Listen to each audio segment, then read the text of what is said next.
Please rise.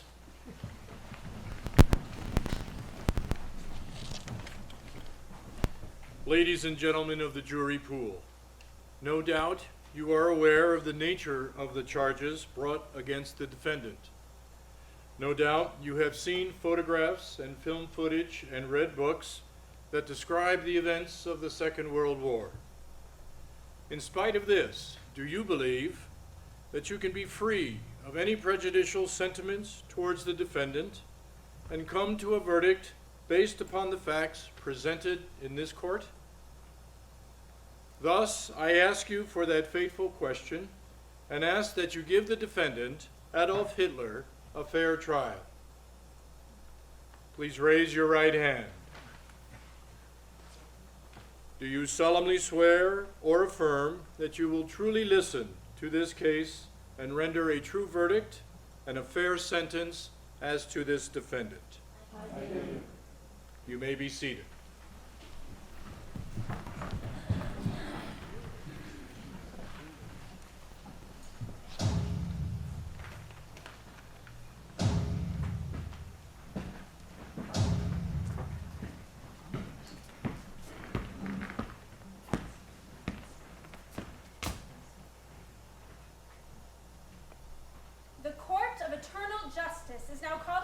To hear the case of Humanity versus Adolf Hitler. The charges are set forth in the Bill of Indictment. Adolf Hitler, late of Berlin, Germany, is tried with crimes against humanity.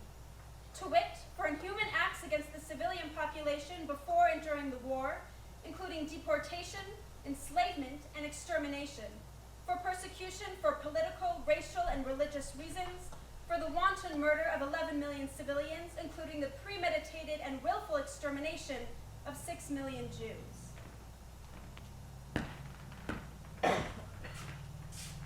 Dr. Martin Luther, as defense counsel for Adolf Hitler, is the jury pool acceptable to you?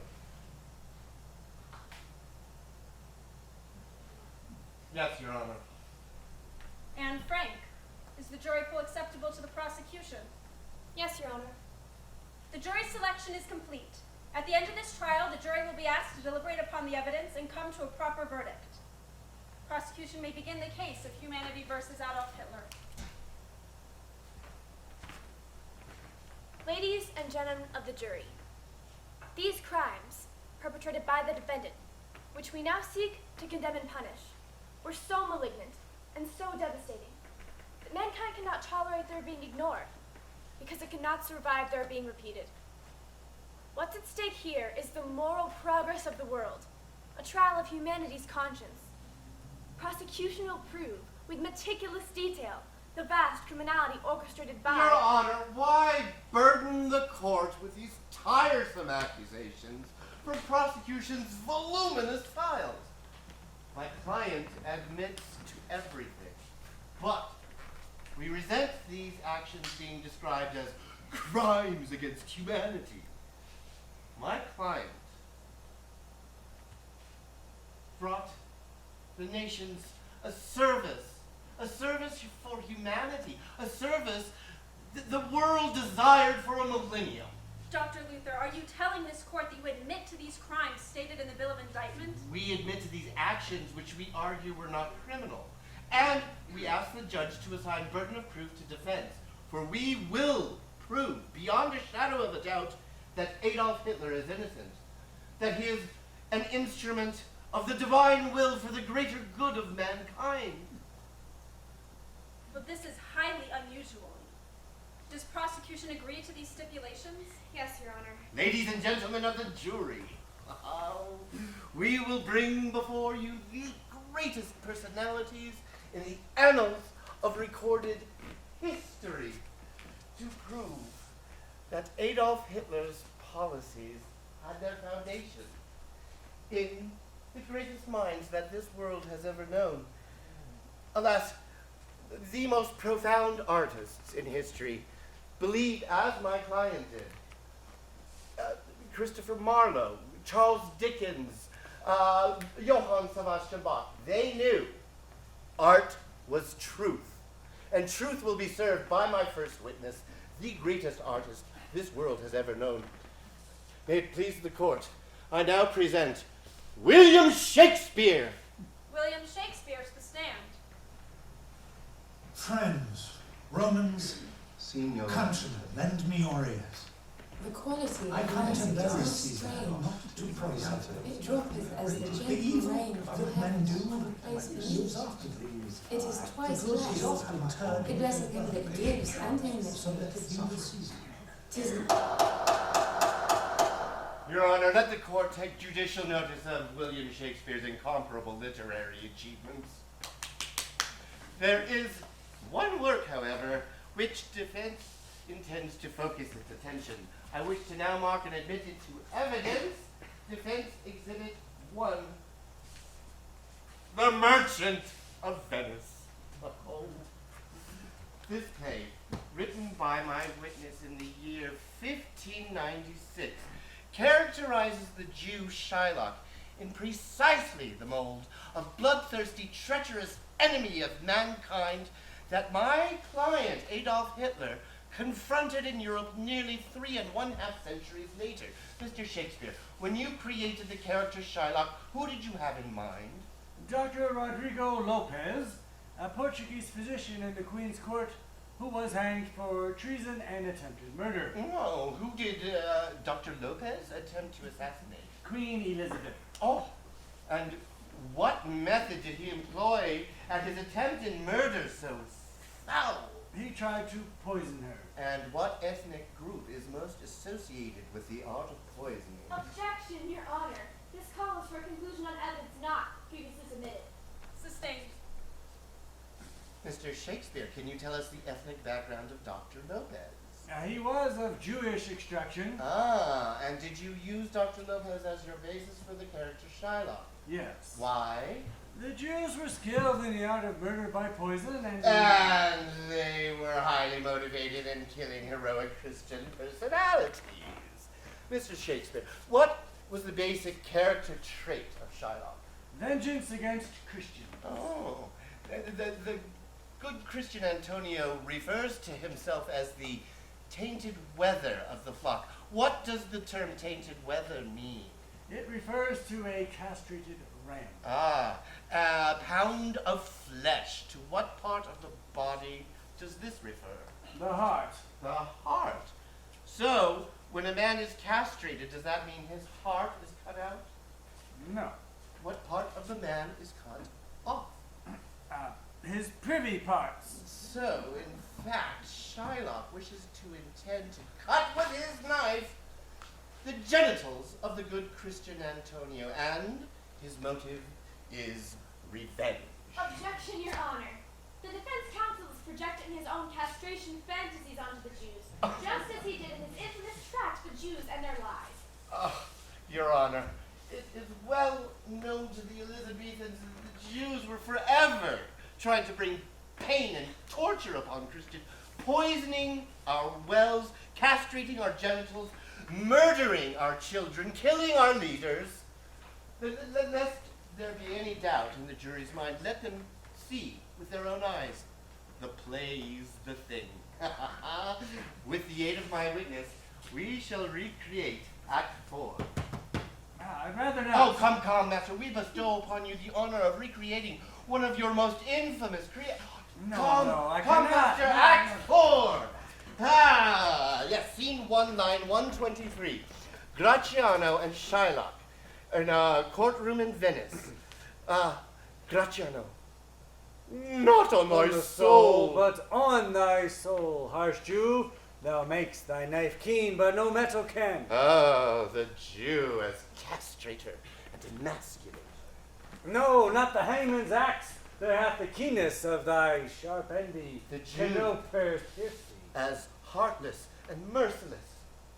Oh, be thou damned, inexorable dog, and for thy life thy justice be acute. Curse the Jew dog for his cruelty. Thy cursed spirit governed a wolf who hanged for human slaughter. The growling. Even from the gallows did his fell soul fleet. Murderous wolf inhabits the body of the Jew.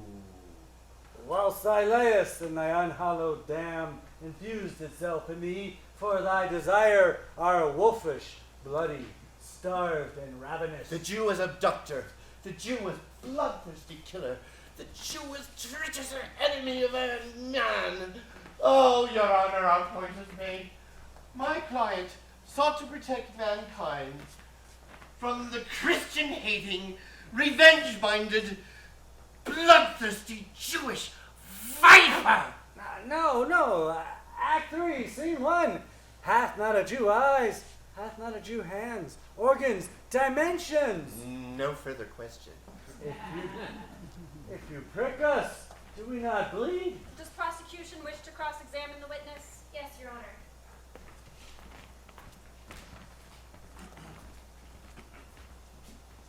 Mr. Shakespeare, did you actually know anyone of the Jewish faith? Well, Anyone of Jewish ancestry? Not one. You do not actually know one Jew. No. Your Honor and members of the jury, the reason that the witness could not have known any Jews is because they had been expelled from England by Edward I on July 18, 1290, and henceforth were not permitted to return until the middle of the 17th century. Therefore, aside from Lopez, whom you did not know personally, the basis for your character Shylock was a myth and a legend. Objection, Your Honor. Jewish moneylenders and usurers are a matter of historical record. Yes, but not wolfish, ravenous, bloodthirsty Jews. Objection overruled. Prosecution may continue. Mr. Shakespeare, what motivated you to create such a cruel and vicious stereotype of people you never knew? Well, Mr. Shakespeare, are you familiar with the play, The Jew of Malta, written by your rival and contemporary Christopher Marlowe? Yes. Were you aware of the financial success of this piece? Yes. And that the main character, the Jew Barabbas, was portrayed as a merciless butcher of humans, a poisoner, and a thief? Yes. Objection, Your Honor. What is the relevance of this line of questioning? Anne Frank? Motive, Your Honor. The defense claims to bring forward the greatest men in history in order to prove that the defendant's actions represent the desires of mankind. Prosecution will demonstrate that these witnesses are driven by their greed, their petty ambitions, their jealousies, and their fears. Prosecution will destroy the credibility of defense counsel's argument by destroying the credibility of his witnesses. Continue. Wasn't it true that after seeing Marlowe's success, you created Shylock purely to promote your theatrical ambition? I was appealing to the popular imagination of the time, and these ideas sold well, but I could never have known. But did you believe that Jews were wolfish, ravenous, bloodthirsty, cold-blooded, without any trace of mercy? It is what people believe, but I never meant to harm anyone. Ladies and gentlemen of the jury, that great men believe these vile myths does not make them any less false. I meant no harm. These Shakespearean myths are not about real people, but millions of real people were murdered as the result of their evil influence. The defendant, Adolf Hitler, used these vile myths to justify the most inhumane killing machine in the history of the world. With the court's permission, I now wish to read into the record from the Universal Penal Code. An accomplice is one who is guilty in complicity of the crime charged, having encouraged it and participate in commission, thereby some act, word, or gesture. I ask that you find, aside from a verdict of guilty against the defendant, Adolf Hitler, I ask that you find William Shakespeare guilty as an accomplice in the crimes of genocide.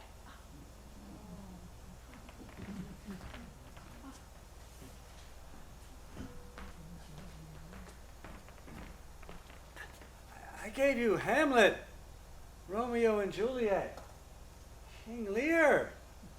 I gave you my sonnets.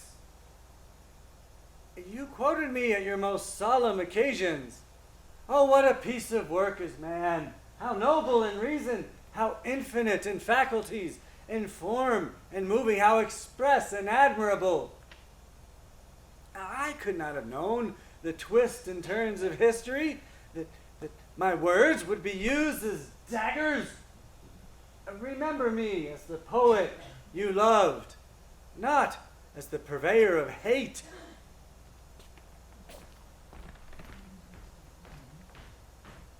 Your Honor, I wish to call my next witness. May it please the court, I call one of Germany's most important artists and thinkers, Defense calls Richard Wagner. Richard Wagner to the stand.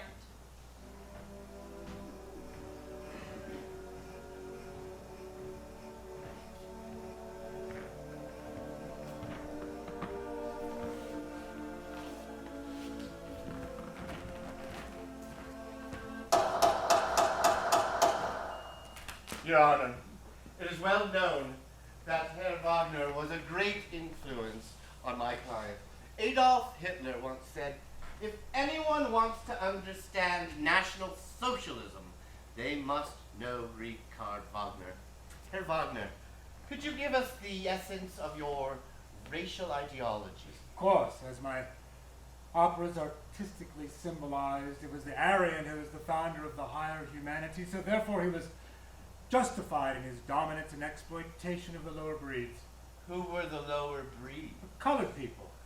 Well, and of course Germany would have to resist the commingling of blood with this scum.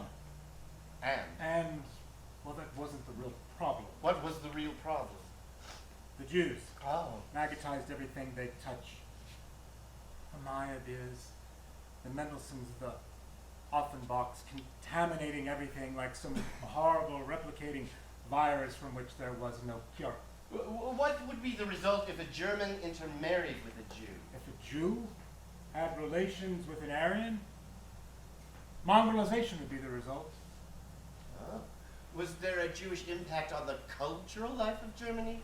It's the spiritual emptiness found in German society was brought about by the Jews. Oh.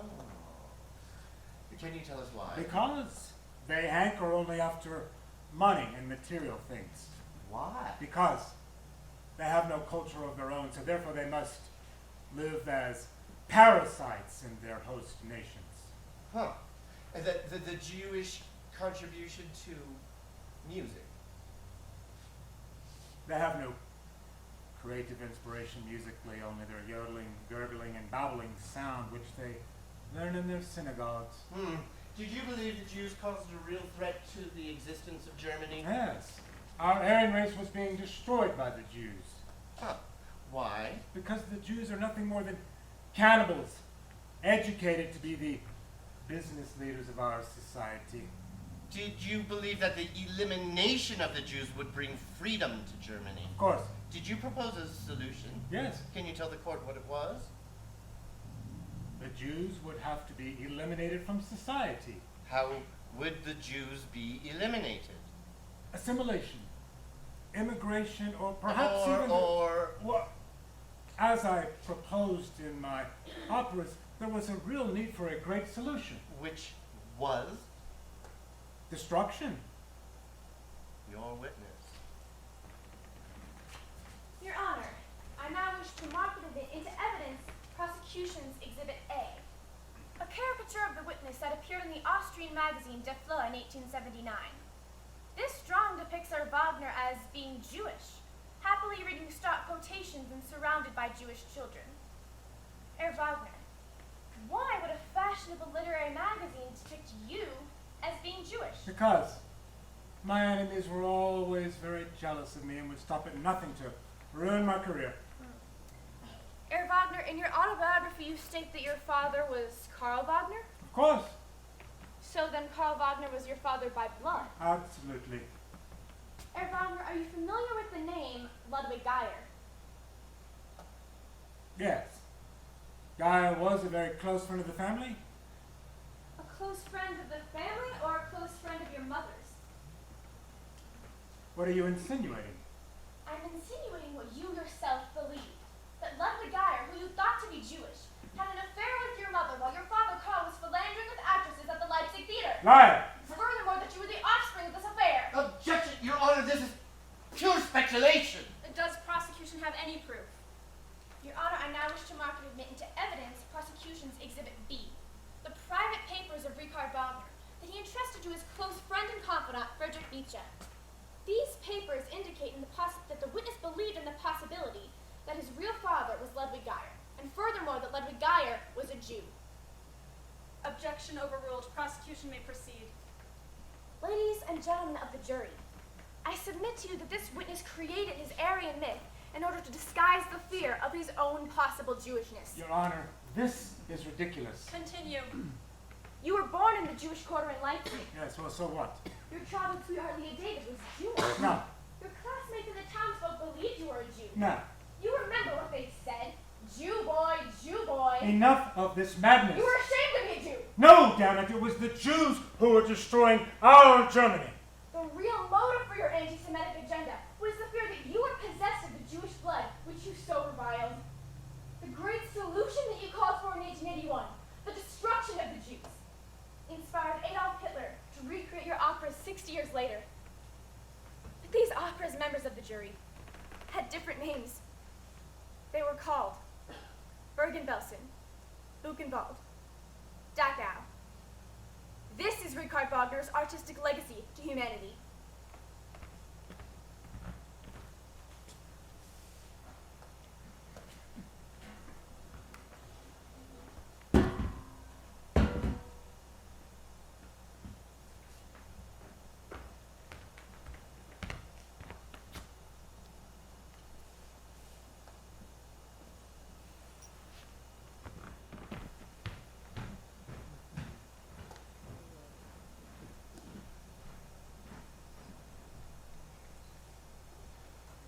Your Honor, my next witness changed the face of the civilized world.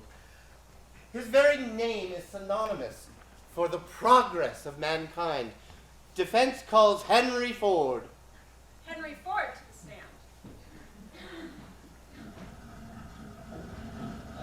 That much he must study and work.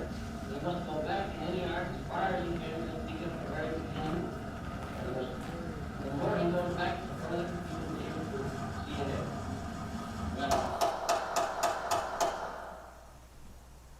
Your Honor, I would now wish to mark and admit into evidence Defense Exhibit 2, the 91 editions of the Dearborn Independent, a popular newspaper founded by Mr. Ford.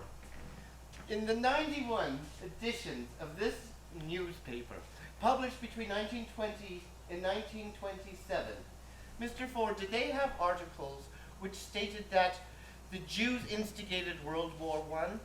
Yes. The Jews were intent on forming a world government. Yes. The Jews were involved in anti-Christian activity. Yes. The Jews popularized Negro music to tear down the fabric of the white races. Yes. The Jews, instead of, when Americans have their election campaigns, Jews view them as entertainment. So the Americans really believe they really are making their own government. These articles were offered as a contribution to a question that was deeply affecting the country, a question that was racial at its source. Ah, Mr. Ford, in your position as a leading industrialist, did you have the opportunity of meeting financial and industrial leaders from all over the world? I did indeed. With your experience and knowledge of world politics and financial institutions, did you believe that the Jews were causing a huge problem? Oh, yes. And were you aware of the secret documents in which the Jewish world domination is spelled out? I was. What is the name of these documents? They were called the Protocols of the Elders of Zion. Your Honor, I now wish to mark into evidence Defense Exhibit 3, the master plan for world Jewish domination, the protocols of the learned elders of the wise men of Zion. Objection! The document is a forgery. It was forged by Russian police in 1895 in furtherance of the Tsar's anti-Jewish campaign. Your Honor, it was well known to the Elizabethans that moneylenders and usurers, and this document was the proof that they wanted world domination. This document warned us of the secret plans of the Rothschilds and the Warbirds, whose tentacles reach to the power centers of every nation, this document Mr. Ford saw with his own eyes. Your Honor, this is madness. The protocols were complete fabrication. The original author was Marie Shelley, a Frenchman who wrote against the ambitions of Napoleon III. They were found by the Russian spy service and converted to an anti-Jewish tract. I will admit the document and allow the jury to decide its credibility. Thank you, Your Honor. Mr. Ford, what was the essence of the protocols? That the Jews were in control of the world's finances. Can you be more specific? In the United States, this minority attained a degree of control that would be impossible to a 10 times larger group of any other race. This created what we called the Jewish question. Thus, in spite of their small numbers, the Jewish had an impact in the United States as well. Jews were always found in positions of power, despite the fact they represented only 3% of the population. To what end were the Jews using their influence? Well, to undermine the Christian way of life and to gain power at any cost. Oh, Mr. Ford, in your enlightened opinion, were the Jews, was the Jewish threat a reasonable fear for mankind? Absolutely. The survival of Western civilization was at stake. Did the seriousness of the Jewish threat justify measures for protection of nations? If we were going to protect ourselves, concerted action was necessary. Your witness. Mr. Ford, the motive for your anti-Jewish campaign was to protect America from evil and destructive un-American influences. You said it quite eloquently in your autobiography when you said, "There has been observed in this country certain streams of influence which were causing a marked deterioration in our literature, amusements, and social conduct. It was not the robust coarseness of the white man, say of Shakespeare's character, but a nasty Orientalism. And the fact that these influences can all be traced to one racial source is a fact to be reckoned with." This one racial source, would that be the Jews? Yes. You believe the brutal values upon which America were built were being destroyed by... The speculative capitalists of Wall Street and the orgies and revels of Hollywood and Broadway. The Jews were having sex in Hollywood and on Broadway. Was it the urban Jews that were behind this? That's right. And they got off the boats and took over our society. Mr. Ford, can you tell the court if you ever gave any financial assistance to Adolf Hitler? Well, Did you or did you not ever give any money to the Nationalist Socialist Party? no. No, you say.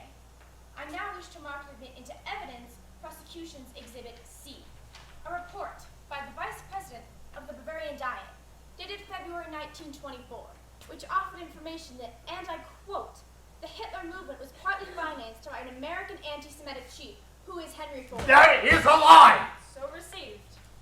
Mr. Ford, can you tell the court if in fact you received the Grand Cross of the Supreme Order of the German Eagle in July 1938, which is the highest decoration that can be given to a non-German citizen?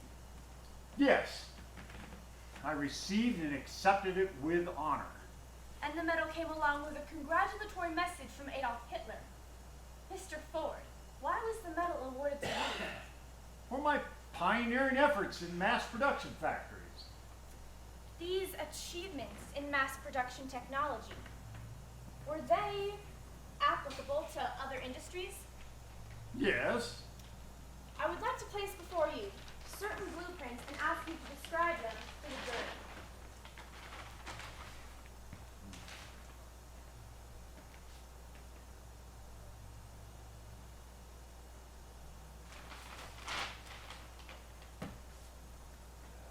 From what I can tell, this is a transport depot, a compound of some A compound.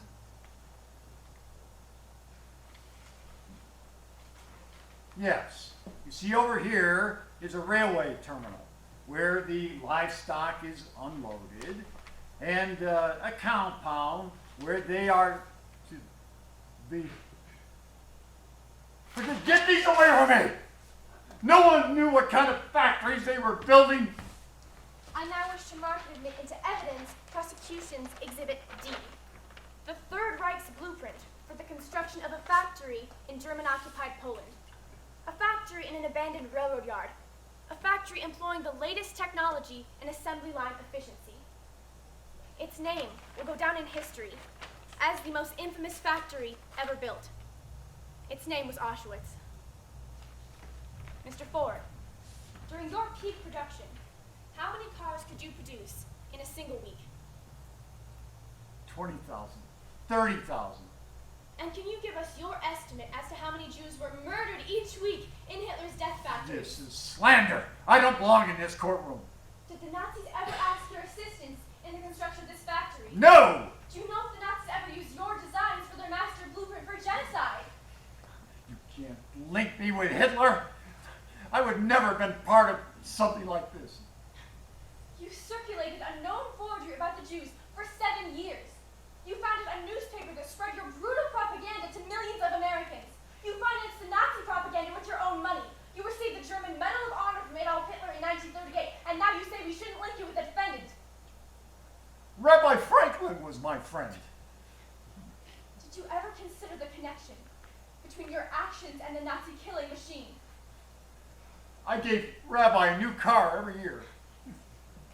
Therefore, when you saw the results of the defendant's final solution, were you then satisfied with your contribution to the progress of mankind? You can't destroy my place in history. Mr. Ford is not on trial here. With the court's permission, I now wish to read into the record from the Universal Penal Code. Aiding and abetting, one who advises, counsels, encourages another to commit a crime, and participates in commission thereby some act, word, or gesture. No, I do not belong in this courtroom. Ladies and gentlemen of the jury, I submit to you that this witness and others like him must also be held responsible for these acts of murder. And even if we believe the witness when he denies helping the Germans construct these camps, he nonetheless helped build them with his vicious racial ideologies, which laid the foundation for these unprecedented crimes. I ask that you find Henry Ford guilty of aiding and abetting Adolf Hitler in the crimes of genocide.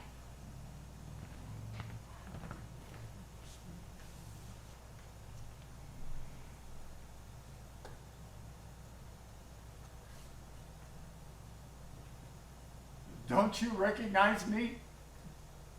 It's me, Henry, the country mechanic. In the early 20s, Americans wanted me to be president.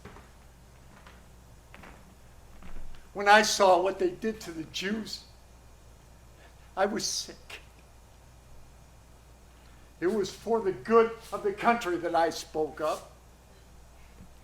I would never hurt anyone. Edison and I would talk all the time about the Jewish problem, but we never wanted. Oh my God. I was just an inventor. You drove my cars. You made me an American hero.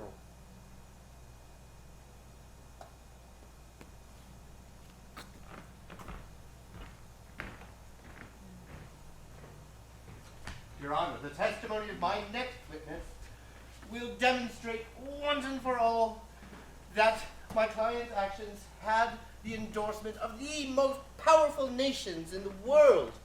Defense calls for the 32nd President of the United States, Franklin Delano Roosevelt. President Roosevelt, the stand.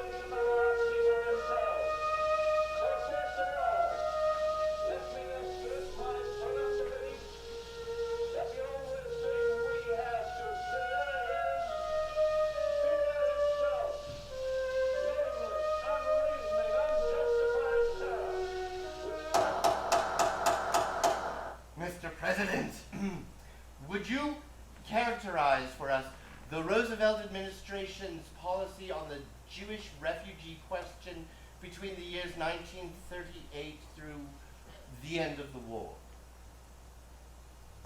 Within the limits of the Immigration Act of 1924, we were highly active in the efforts to assist refugees under the Third Reich. Huh. Is that so? Do you recall receiving an urgent message from a refugee ship carrying 907 Jewish refugees whose passengers were turned away from the entry at Havana, Cuba? Yes, Do you recall the name of this ship? it was called the SS St. Louis.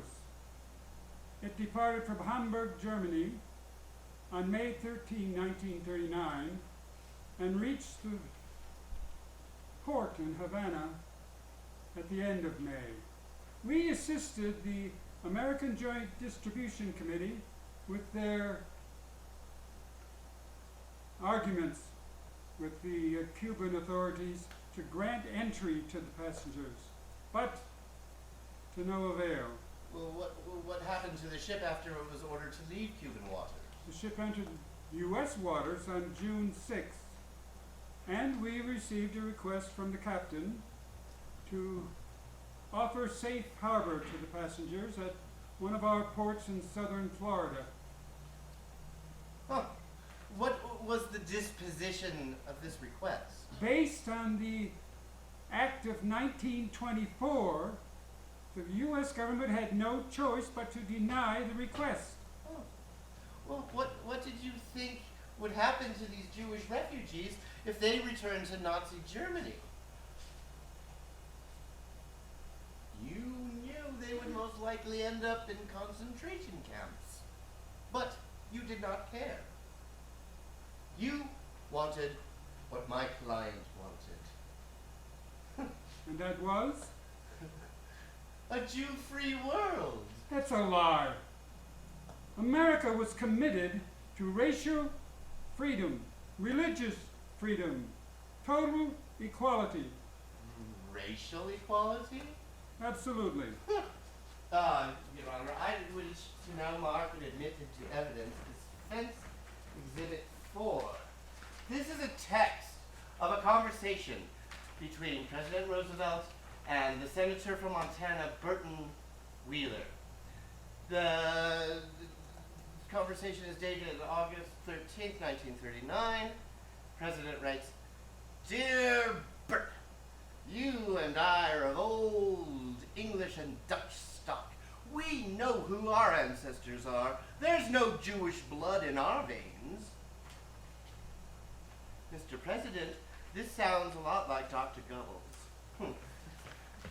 The Prime Minister of propaganda in Germany? It is no wonder that Dr. Goebbels thought that Britain and America would be happy that Germany was exterminating the Jewish riffraff. After all, they were taking care of the Jewish refugee problem with each passing day. Oh. No, the evidence is irrefutable. If the most powerful nations in the world turn their back on the Jews, knowing full well the implications of my client's policies, you cannot convict Adolf Hitler of murder.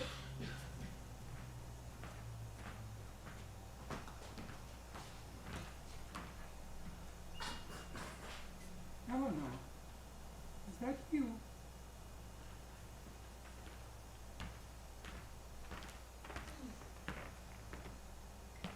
August 13th, 1943. Dear Diary, the Jews in Europe have suffered as has no other group. The percentage killed among them in the past few years far exceeds the losses among any of the nations in the battles which were fought throughout the war. When Hitler began to threaten the domination of Europe, I was the one warning Congress about the need to act. Many of the Jews, for generations, considered Poland, Germany, Romania, and France their country and permanent home. The cost of war was high. We could not afford to have accusations about fighting a war on behalf of the Jews. Only a swift Allied action would have saved lives. I do not know what we can do to save the Jews in Europe, but I know that we will be the sufferers if we let great wrongs occur without exerting ourselves to correct them. But we won the war and destroyed the most monstrous killing machine ever known to man. Let history remember that.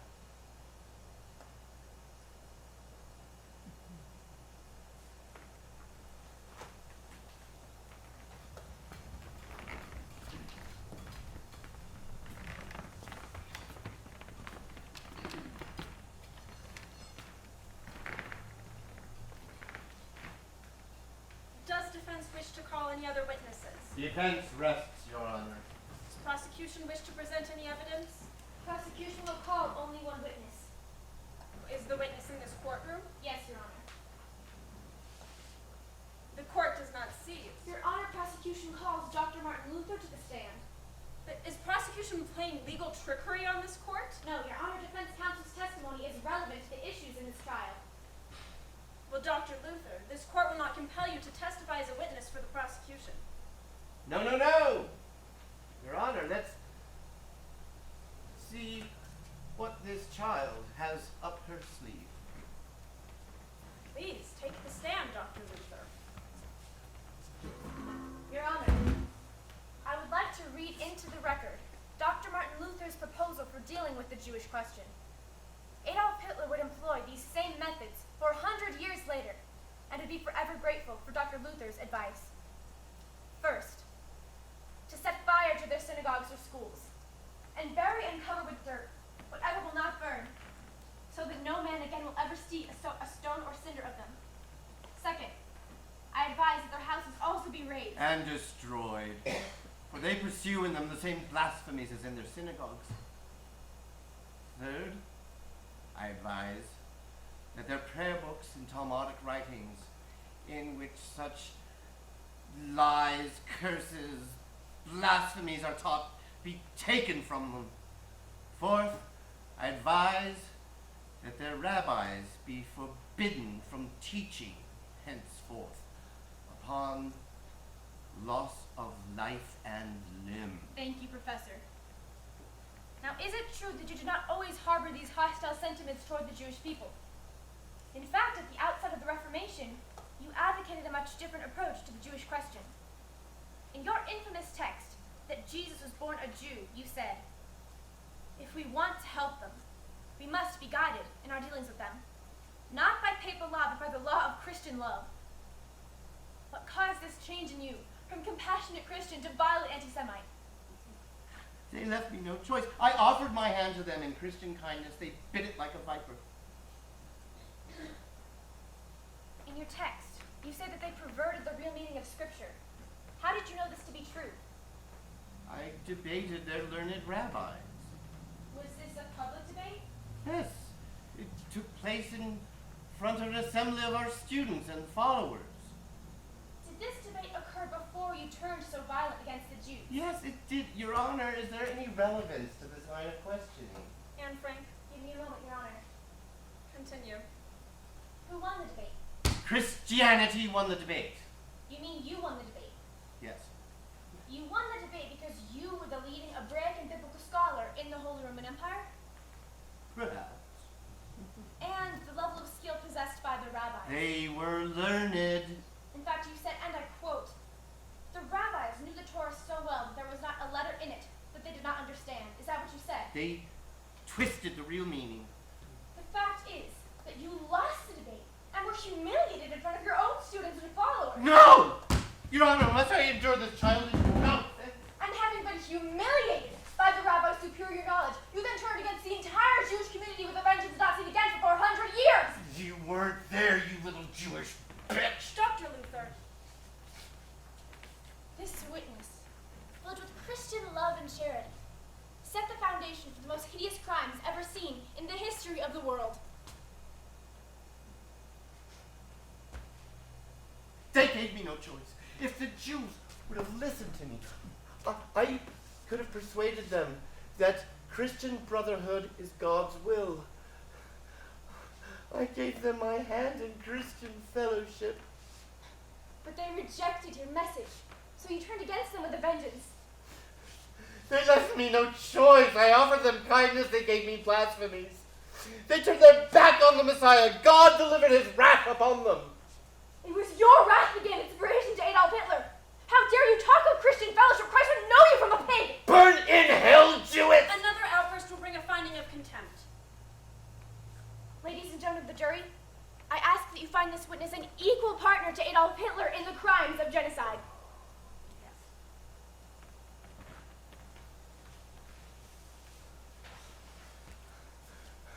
My client is an avenging angel sent by God to avenge the crimes against the good Christians by the Jews. This has been a show trial, which I knew all along. You're going to have to put me on the stand. That would not be wise. I tell you, put me on the stand. Our case is buried, Herr Chancellor. I must be vindicated. Dr. Luther, are you ready to proceed with your case? Defense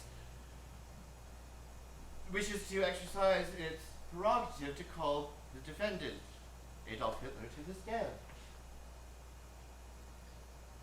The defendant will take the stand.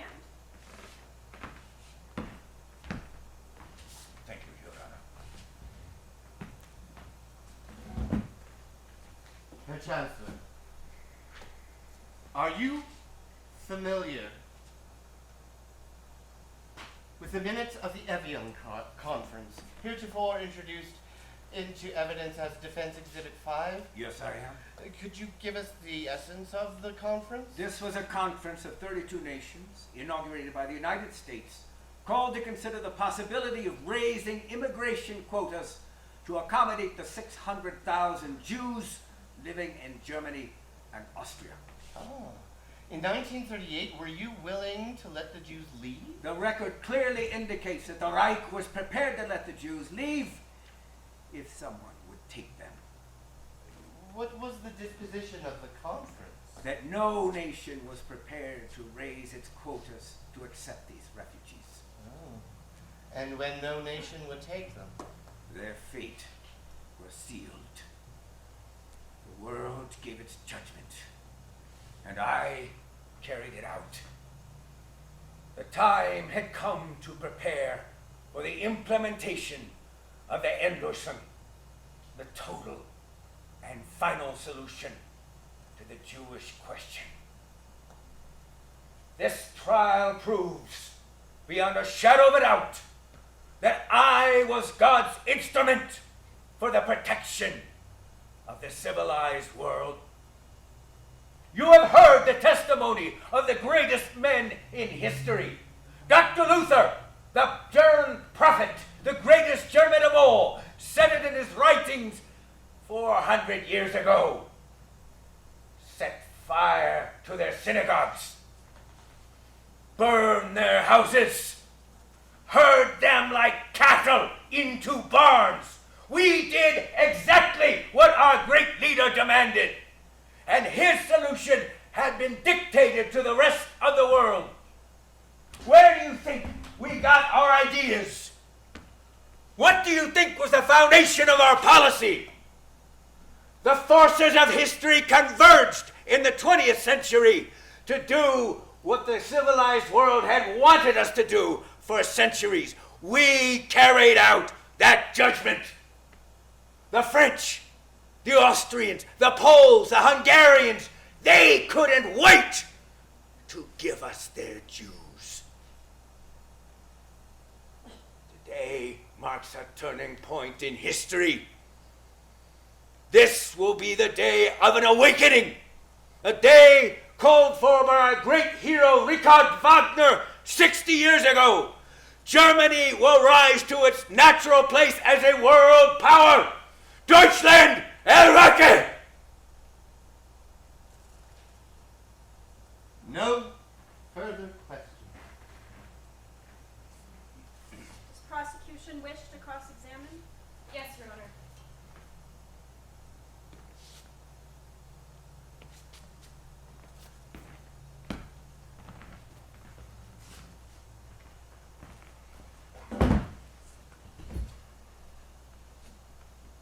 Why did you commit suicide in your bunker? If I had been captured, the world at the behest of the Jews would have turned it into a show trial to divert their masses from the hysterical truth. The martyrs would have made their monuments and written their books and made their films, making me and my movement into a scapegoat, so the nations of the world could sit back in their easy chairs and forget about their complicity. The final solution was a benefit for man.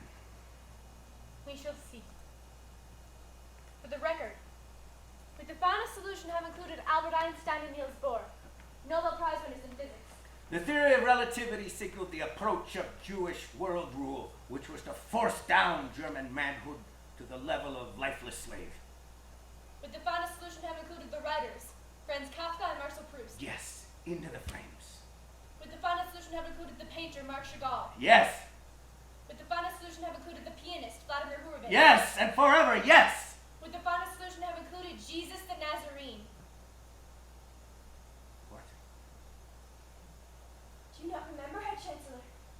Your first supplementary decree for the Reich citizenship law.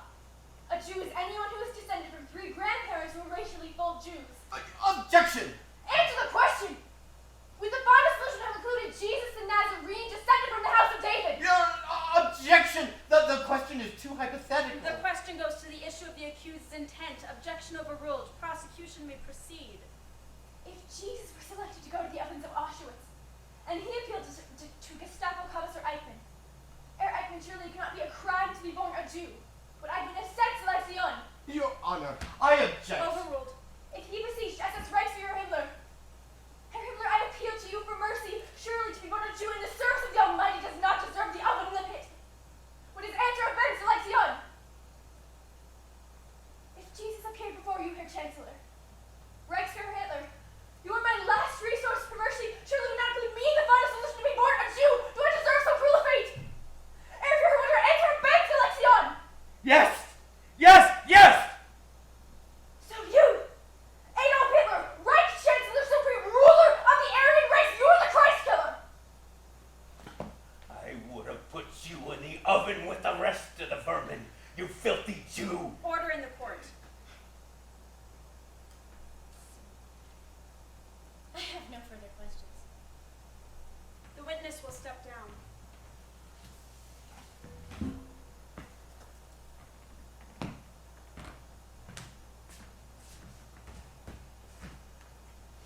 Counsel for defense may proceed with his final argument. Ladies and gentlemen of the jury, the issues in this case are very simple. To render a verdict of guilty to my client would mean to destroy humankind and its struggle for survival. Against the Jews, we have proven our case at every level. We have shown them to be enemies of Christianity by their responsibility for the death of our Lord Jesus and for their failure to follow Scripture. We have shown that because Jews are aliens in the host nation, they are forever scheming to plant their subjugation for the host population, all in order to further their ambition for world domination.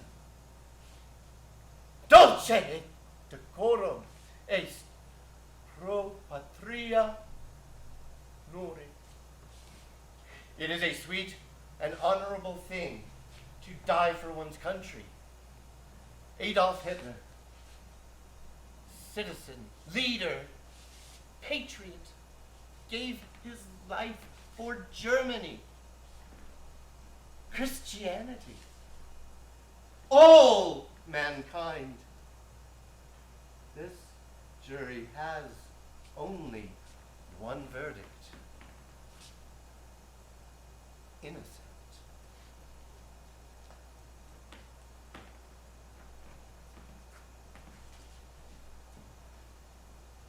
Prosecution may proceed.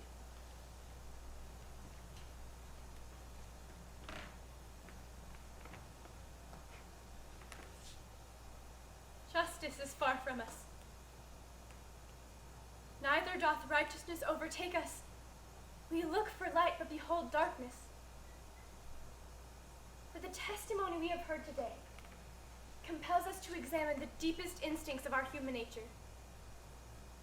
These proceedings demonstrate beyond doubt that the death factories of the Nazi regime were conceived many centuries ago, that they were the ultimate embodiment of evilness transmitted through the millennia, finding their perfection in the modern era of man. Or is it possible that mankind has never really left the Dark Ages? And the modern era, to which we so arrogantly refer, is hardly modern in its tolerance or in its compassion. The defendant, Adolf Hitler, is guilty of crimes so despicable that there are no words which give true meaning to the misery caused by his inhuman acts of genocide. Yet counsel for defense claims that the defendant was acting in accordance with the wishes of mankind. If that be true, then it is humanity that is the condemned race, and Auschwitz will be its epitaph. But we cannot allow those who perish to have died in vain. The guilty must be judged, and punishment meted out. Ladies and gentlemen of the jury, let your verdict deliver us from the false witnesses that have risen up to breathe forth violence. The day of judgment is upon us.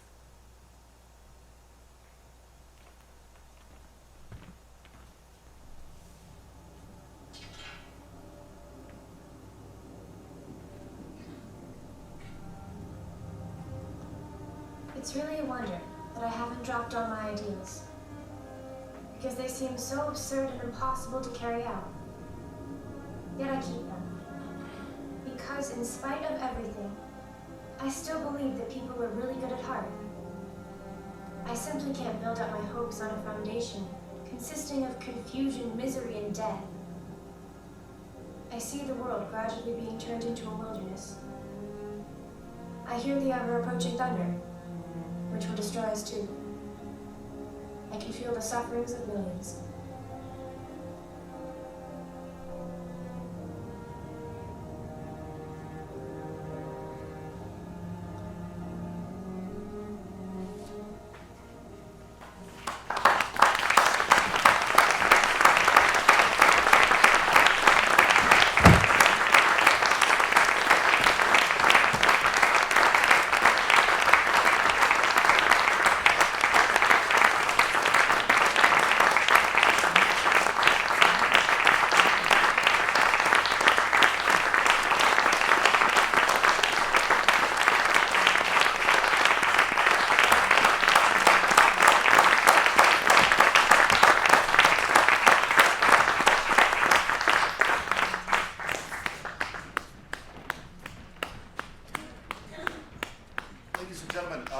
My name is Meschefske, and I'm the director. Where's Anna?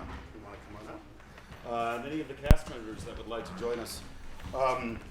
Robert Krakow, the playwright, normally he travels all over the country delivering kind of brief talkbacks, comments, questions that you might have as an audience member. But unfortunately, he lives in Miami and in Florida and was just hit by the hurricane, and travel plans were somewhat disrupted. But he felt, and we did as well as a cast and a crew, that it was important to at least spend a few minutes after the show addressing any questions, concerns, comments that you might have after this production. So That is what we are here to do for a few brief moments before we send you off into Friday. So, do you have any questions? There's a clipboard also out in the front lobby where you can write any questions you have, and he'll email you back if you add your email in.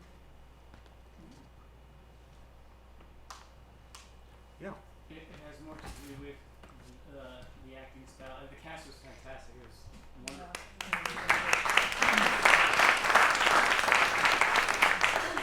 So is the director. Yeah. So the role of Martin Luther had, and this is not meant, other than I don't know the other words, in a more sarcastic, clown-like. Was that part of the original script, or was that his interpretation? Well, I can say we discussed the arrogance of, we discussed his arrogance and the fact that he was incredibly loose. And although very proper when addressing church leaders, he was very dismissive and one of the most arrogant men to ever walk on the planet. Yeah. And so that, he can answer that more. The ego and the dismissiveness of Martin Luther. He was read his shirt. It was a really wonderful interpretation. I didn't know if there were parts where I should laugh or take it with more seriousness because of the interpretation of that part, which I thought which was excellent. Thank you. I think either of those are appropriate. And there's some of the things in here are so horrible that you almost have to. We had to force ourselves to laugh at rehearsal. I wanted to laugh, but then I thought it would be inappropriate because of the subject matter. Just because of The subject matter is inappropriate. Yeah. It shouldn't be said. So, however people deal with it or internalize it, I don't think that that's inappropriate in any way, shape, or form. I wonder if you could talk a little bit about the history of the play, when it was written, how has it traveled around this country or other countries, and what's the reaction both critically and positively towards the play? Robert Krakow, the playwright, he's an attorney based out of Florida. He is of high Jewish faith. In the 80s, he was pondering one day, he said, when he was doing a walk, thinking about the atrocities of the Holocaust. He comes from a family of the Holocaust condition and in the past. He also grew up in an anti-Semitic neighborhood growing up in Florida. So computers came out in the 80s, and so he became a computer software developer. And he was developing software for trial lawyers, and he just thought, well, I have this capacity to do something, and he decided to type in the Mein Kampf, the diary of Adolf Hitler. So he interpreted the whole book, he typed it up, it was 678 pages or whatever, and decided to understand the stream of consciousness of Hitler by seeing what would be spit out over and over as far as a repetition, and also did a lot of deciphering of different words that were annotated that related to something else. And anyway, long story short, he discovered all these discrepancies and relationships amongst words and put them all together and met Holocaust survivors, researched a lot of scholarly books, studied the operas and the history and all these personalities that you saw on the stage that were in his Mein Kampf over and over and over. So he said, aha, who are these people that are influencing him? So he did a lot of research on each of these. All this articulation and dialogue is fact that you hear from all these characters here. So as an attorney, he put it into a courtroom drama, turned it into a play, and it has been received well amongst Jewish congregations around the country. And I was encouraged to put on the show because of the anti-Semitism that's going on in this country and the deportation and immigration issues. I think there's a lot of relevance. The question is, why do we have to repeat this stuff over and over again with horrible leadership? And it's about creating awareness, and that's what he's doing. He's also just now put out a new film. If you would like for me to try and bring it here, it's called Complicit.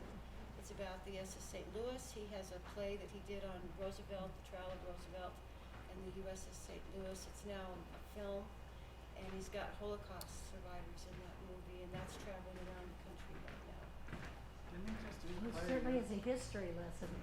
It's definitely a history lesson. Pardon me? Didn't you just do this in Europe? I thought in March I saw.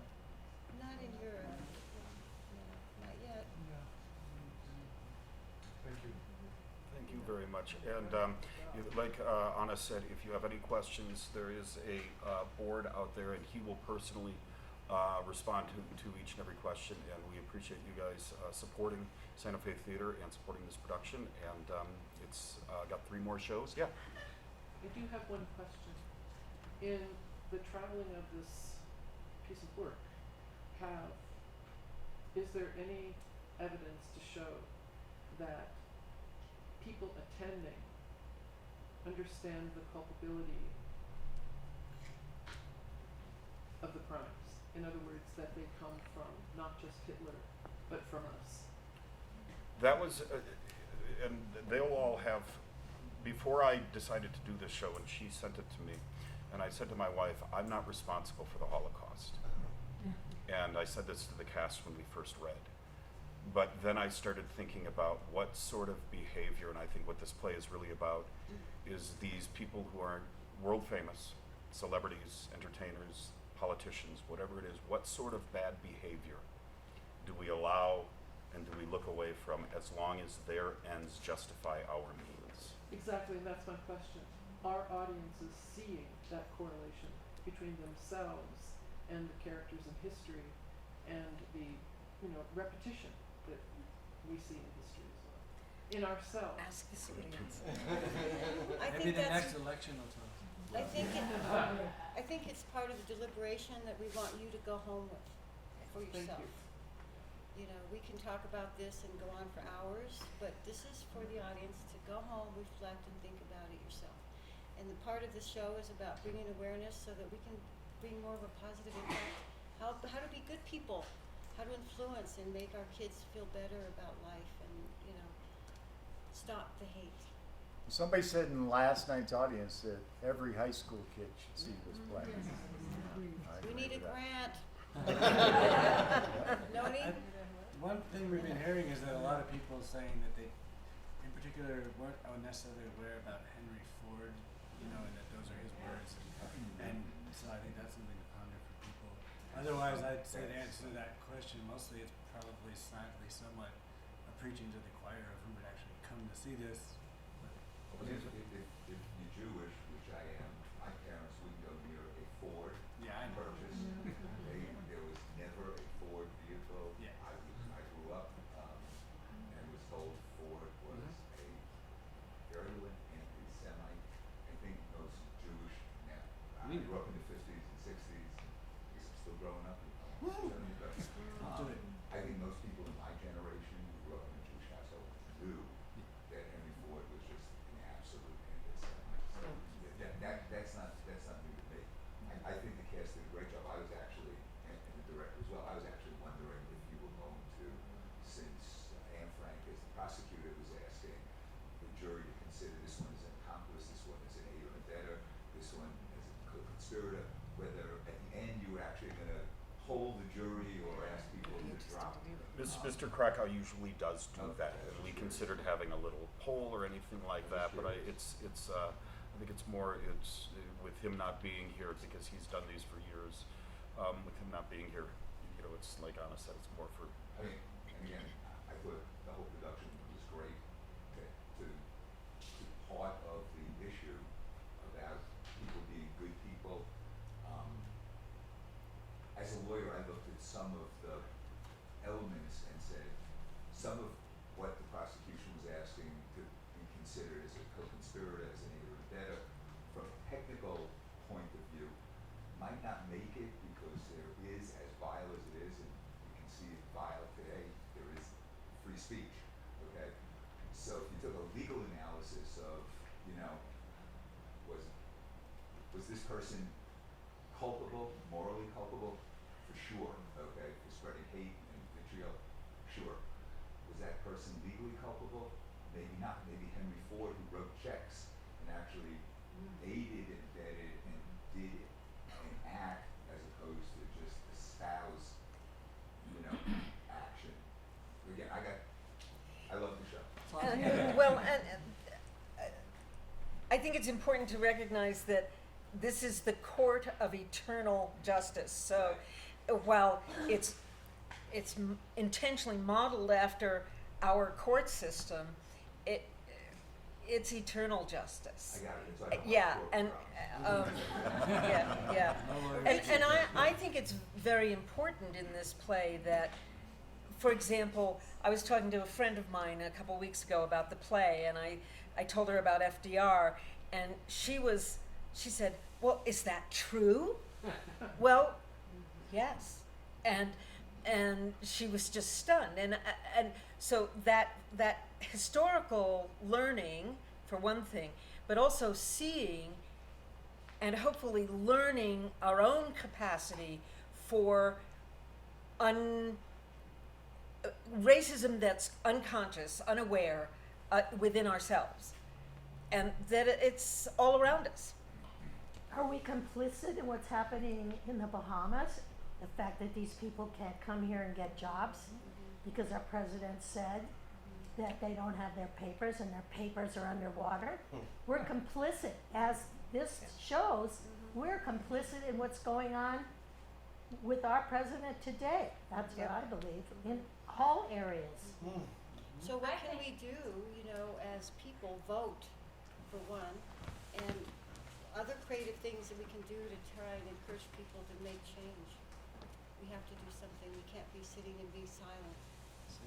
Oh yeah, I was just gonna say, relating to your question or your comment about it being, versus the reality in courtrooms and sort of this moral courtroom, it brings up the question in all of us, like in the Bahamas, like, are we as people, are we an accomplice? Are we aiding and abetting, not in technical legal terms, but morally? Are we complicit? Are we aiding and abetting in these crimes without even realizing it? By allowing it to happen. Yeah, exactly. Yeah, by taking no action. Yeah, like what is the effect on our It's moral genocide. stance? And it's hard to Right think in front about, of us. It's hard, but we're to think about, it's easy for us to look back, and I'm Jewish too, and say, well, the Germans let it happen, but it's worth being in our minds and consciousness of what you're saying. Are we complicit? And some of the average German, anyway. One of the comments that one of my students made, and we'll wrap this, but they said, "I forgot that Hitler was there until he spoke." And I said, so did everyone else. And that idea of the fact that you've got one of the most evil men in history sitting in plain sight directly in front of you, and after 10-15 minutes you forget he's there, and then all of a sudden he erupts. And it's a wonderful metaphor for kind of where how evil works, and how it just sits there until all of a sudden the right voice at the right time activates it, and it's a terrifying thing. You did help hide with the fog, though. Well, yes, everything's better with fog and a disco ball. But we didn't think a disco ball was good. Originally, this play was supposed to be at the gates of purgatory, but he changed it to the eternal court of justice. My takeaway is the power of speech and the power of words through history. I think that's why I put Shakespeare. Last one? Yeah, and then we'll get you guys in the way. Yeah, I just wanted to comment, I was here last night too, and and today I sort of saw it more, but I thought, wow, Hitler and Martin Luther, even to a Jewish child, were cruel. Like, you think that would sort of, they'd feel some compassion? That's her argument, is that you would kill the Son of God. Right. If you follow through on, and that your hatred is so vitriolic and so enormous and so deep-seated that you would take that away from us as humanity. And it's an incredibly powerful, it's arguably my favorite scene of the show, is when she suddenly drops that, her final argument, would you kill Jesus? And lets him bury his own grave by saying, yes, my ideology is more important than mankind's redemption. And it's an incredibly powerful little moment. And to have her, and that was one thing we discussed, was we needed Anne to look small. We could not use a 24 or 26-year-old actor. It needed to be someone who you look past. that looks